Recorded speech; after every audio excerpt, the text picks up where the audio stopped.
Apakah Mhm. pelaku dari grooming itu sendiri kerap kali ditemui memiliki pola kepribadian tertentu ini? Ya itulah kondisi anak-anak ya, yang memang punya resiko. Nah, ini sering biasanya bentuknya ada seksualitas, Mhm. kepatuhan, dan banyak hal yang lain. Tapi memang mayoritas dilakukan karena ada kebutuhan seks. Jadi pada dasarnya child grooming adalah kekerasan. Ada sesuatu yang dipaksakan. Anak bisa saja kesannya menyetujui ya, karena dia tidak tahu yang lebih baik daripada hal ini, karena dia lemah. Kasus kedekatan guru dan murid di Sukabumi, Jawa Barat yang dinilai KPAI mengandung unsur child grooming membuka diskusi luas tentang batas relasi kuasa, manipulasi psikologis, dan perlindungan anak. Dan untuk memahami fenomena ini secara ilmiah, kami akan berbincang bersama dengan peneliti psikologi forensik dan dosen psikologi Universitas Airlangga Surabaya, Margareta Pietz. Bu Margareta, selamat pagi. Selamat pagi. Iya, melihat dari kasus yang terjadi di Sukabumi, di mana KPAI juga Mhm, menelusuri hal itu. Sebenarnya kalau dilihat mhm, dari perspektif psikologi forensik, apa mhm. definisi child grooming yang tepat bagi untuk dipahami oleh masyarakat ini, Bu Margareta? Ya, terima kasih. Jadi proses child grooming sebenarnya adalah proses manipulasi ya, Mhm, yang terjadi secara bertahap di mana ada orang yang lebih punya kuasa dalam hal ini karena usia, orang yang oke. lebih dewasa kepada anak-anak supaya dia bisa mendapatkan apa yang dia inginkan dari si anak ini. Nah, ini Mhm, sering biasanya bentuknya ada seksualitas, mhm. kepatuhan, dan banyak hal yang lain, tapi memang mayoritas dilakukan karena ada kebutuhan seks. Oke, lantas Mhm. gimana cara masyarakat membedakan grooming dengan interaksi biasa yang sekedar akrab, bukan manipulasi psikologis, bukan relasi kuasa dengan motif tertentu tadi? Ya, ya.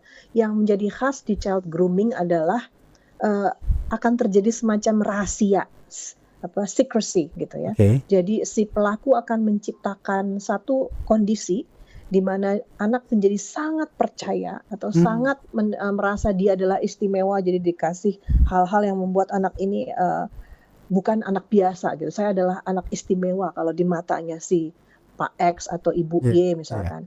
Dan itu nanti mereka akan mulai mengeksplorasi hal-hal yang mereka tahu sebenarnya salah sehingga ini menjadi kunci rahasia kita berdua. Nah, mungkin 2 hal ini di tahap awal proses peng-grooming-an adalah yang perlu dipahami betul-betul oleh orang tua supaya membedakan mana relasi biasa, relasi yang, tidak biasa. Pertama, kalau anak kita mendapat perhatian berlebih-lebih Mhm, ya, yang mhm. tidak pada umumnya. Oh, relasi anak dan guru memang bagus kalau dekat, tapi kalau Iya, terlalu berlebihan, seakan-akan hidupnya anak ini, sepertinya semua berputar tentang si guru, mendapatkan hadiah, mendapatkan perlakuan yang berlebih-lebih, ini menjadi tanda-tanda. Belum tentu, tapi orang tua perlu mulai lebih memperhatikan. Yang kedua, iya, kalau ada secrecy, ya ada sesuatu yang kenapa dirahasiakan. Mhm. ditutup-tutupi ya? Nah, ini memang agak sulit karena kemungkinan anak menutupi sampai orang tua tidak tahu. Tapi kalau kita bisa melihat ada perubahan perilaku ya, bertemu itu dengan tertutup-tertutup gitu ya, apa Oke, yang dibicarakan kita nggak tahu. Nah, ini juga bisa menjadi red alert buat orang tua. ya. Apakah relasi kuasa itu selalu di posisi yang sangat rentan untuk dimanfaatkan si pelaku ini, Bu? Ya itulah kondisi anak-anak ya, yang memang punya resiko menjadi bagian yang lemah, sehingga lebih mungkin menjadi korban. Eee Kita tahu child grooming ini terjadi di mana pun, Iya. bisa oleh siapapun ya, bisa di sekolah, bisa juga di tempat kerja ya, anak kita magang tapi ternyata oleh atasannya diperlakukan secara berbeda supaya siap melakukan apa saja yang diinginkan, Oke. atau dengan tetangga. Jadi artinya ini memang suatu proses yang kita orang tua harus berhati-hati dan memang perlu peka terhadap perubahan-perubahan perilaku anak kita. Hmm. Ya, baik.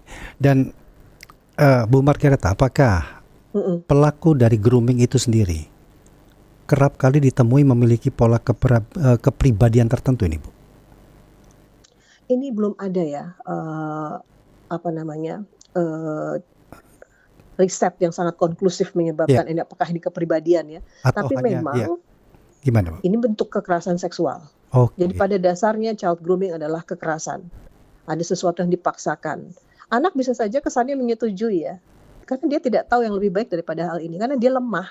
Dia sudah Mhm. diperdaya dan dimanipulasi seakan-akan dia menerima. Jadi kalau ada anak umur 12 tahun jatuh cinta dan merasa dicintai oleh orang di atas umur 18 tahun, ini adalah red alert yang berbahaya ini harus segera turun segala pemangku kebijakan untuk perlindungan hak anak. Karena memang ada perbedaan gap yang memungkinkan anak ini menjadi korban, ya. Anak pada dasarnya memang lemah, maka orang-orang di sekelilingnya harus berusaha terutama untuk hak anak untuk bertumbuh, berpendidikan, untuk hal yang lain. Ini menjadi istilahnya kita harus perhatikan baik-baik. Ada juga kesannya soalnya cinta, ya. Saya pernah menemui bentuk kejahatan kekerasan seksual. Jadi kabur bersama pasangannya udah di umur 18 tahun, anak di bawah umur 18 tahun. Walaupun ini kesannya seperti Romeo and Juliet, but ini ada relasi kuasa di sini. She doesn't know better. Dia belum memahami di mana haknya, bagaimana. Nah, maka kita juga sebagai orang tua, guru, pendidik yang lain gitu di masyarakat perlu memperhatikan benar-benar apakah anak kita paham dia tuh masuk di dalam relasi seperti apa. Baik. Sebagai penutup dan juga untuk mengakhiri dari perbincangan kita nih, Bu Margareta, agar utuh ini ya Bu ya. Jadi kalau dari perspektif akademik, apakah regulasi perlindungan anak di Indonesia itu sudah cukup responsif menghadapi fenomena-fenomena seperti ini?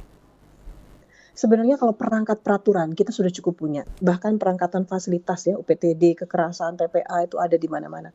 Tapi memang tidak cukup hanya peraturan dan fasilitas. Kita masyarakat harus terlibat. Ini bukan hanya tugas pemerintah. Tapi kita di sekolah, kita harus paham peraturan tentang hak penjaminan hak anak. Kita juga mau terlibat, bukan hanya dia melihat kalau ada tanda-tanda persoalan gitu ya.